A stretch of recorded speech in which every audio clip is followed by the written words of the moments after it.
আসসালামু আলাইকুম রহমতুল্লাহ। কোঠা আন্দোলন বা বৈষম্য বিরোধী ছাত্র আন্দোলন আমরা সকলেই দেখেছি এবং এর পরে শেখ হাসিনা সরকারের পতন ঘটে, এটা আমরা সকলেই জানি।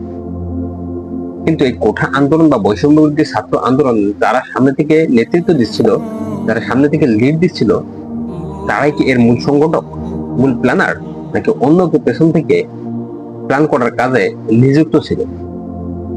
হঠাৎ করে আমাদের সামনে একটা নাম ভেসে আসে, মাহফুজ আলম নামে।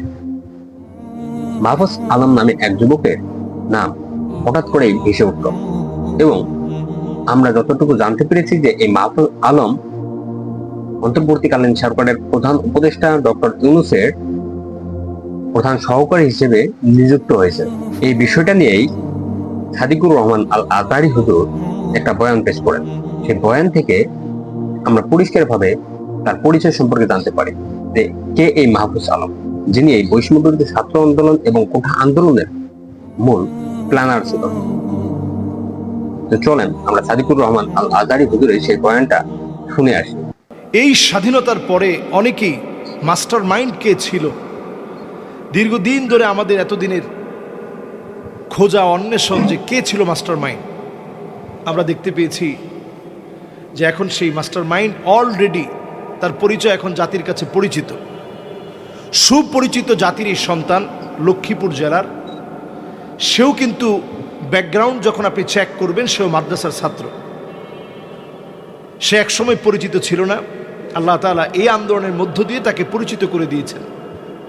সমন্বয়ক যারা ছিল প্রত্যেকেই তার চিন্তা থেকে এই বৈষম্য বিরোধী ছাত্র আন্দোলনে ভূমিকা রেখেছে। তার নাম হচ্ছে মাহফুজ আলম উর্ফে মাহফুজ আব্দুল্লাহ। তাকে এতদিন ধরে খুঁজছে আমাদের দেশের প্রশাসন, সবাই কিন্তু শুধু একটা নাম, এই মাহফুজ আব্দুল্লাহকে এতদিন ধরে খুঁজছে। তার পড়াশোনাটা এত স্ট্রং ছিল, ঢাকা বিশ্ববিদ্যালয়ের আইন বিভাগের ছাত্র ছিল সে। আইন বিভাগের ছাত্র ছিল সে। তার পড়াশোনাটা এত স্ট্রং ছিল, তার গবেষণা এত স্ট্রং ছিল, সেই ব্রিটিশ বিরোধী আন্দোলন এবং ব্রিটিশদের বিভক্তির পরে আমরা যখন টুকরা টুকরা হয়ে যাই, সেই সময়ের আমাদের সামাজিক অবস্থা, রাজনৈতিক অবস্থা কি, এই সবগুলো নিয়ে সে গবেষণা চালায়। এবং তার এই গবেষণার ফলে রাজনৈতিক কূটকৌশল কখন কিভাবে পরিবর্তন হয়, এগুলো সব বিষয় সম্পর্কে তার জানা ছিল।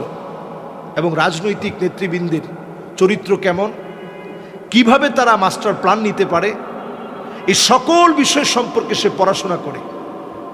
দিনের পর দিন গবেষণা করার পর সে এই আন্দোলনটা, প্রথমে কোঠা সংস্কার আন্দোলন নামে এই আন্দোলনটায় প্রথম সে সমন্বয়কারী যারা আছে তাদেরকে সামনের দিকে এগিয়ে দিয়ে একের পর এক কিভাবে আন্দোলন আসবে, আন্দোলন কিভাবে আরো চাঙ্গা হবে, সব প্ল্যান দিয়েছে সে পিছনে থেকে। এখন সে ব্যক্তিটাই প্রধান উপদেষ্টার সহকারী হবে। অনেকে তার যোগ্যতা নিয়ে প্রশ্ন তুলছেন, আমরা তার জন্য দোয়া করতে থাকি। এবং সে যেহেতু মাদ্রাসা ব্যাকগ্রাউন্ডের, আমরা তার জন্য সব সময় দোয়া করি, তার জন্য খেয়াল রাখি। তার এই কাজের মধ্য দিয়ে নতুন একটা সূর্য উদিত হয়েছে, বিজয় এসেছে। সবাই তাকে স্মরণ করছে, তাকে পরামর্শ দিয়ে তার পথটা যেন সহজ হয়, তার চিন্তাগুলো যেন আমাদের চিন্তা হয়ে এই জাতিকে সামনের দিকে এগিয়ে নিয়ে যায়। আসলে আমরা সবসময় বলি, যুগ জমানা পাল্টে দিতে চাই না অনেক জন, এক মানুষই আনতে পারে জাতির জাগরণ। আসলে এই জাতির জাগরণ আনার ক্ষেত্রে জেনারেশন জেড-এর একজন তাত্ত্বিক নেতা হচ্ছেন তিনি। আইন বিভাগের ছাত্র হলেও বিশ্ব রাজনীতি, সমাজ এবং রাষ্ট্র গঠন, মনোজগৎ নিয়ে তার প্রচুর পড়াশোনা ছিল।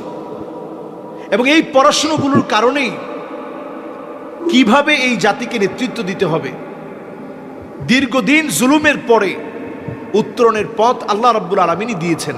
ওয়া মাকারু ওয়া মাকারাল্লাহ ওয়াল্লাহু খায়রুল মাকিরিন। তারা দীর্ঘদিন চক্রান্ত করেছে, সেই চক্রান্তের পর আল্লাহ তাআলাই বিজয় দিয়েছেন।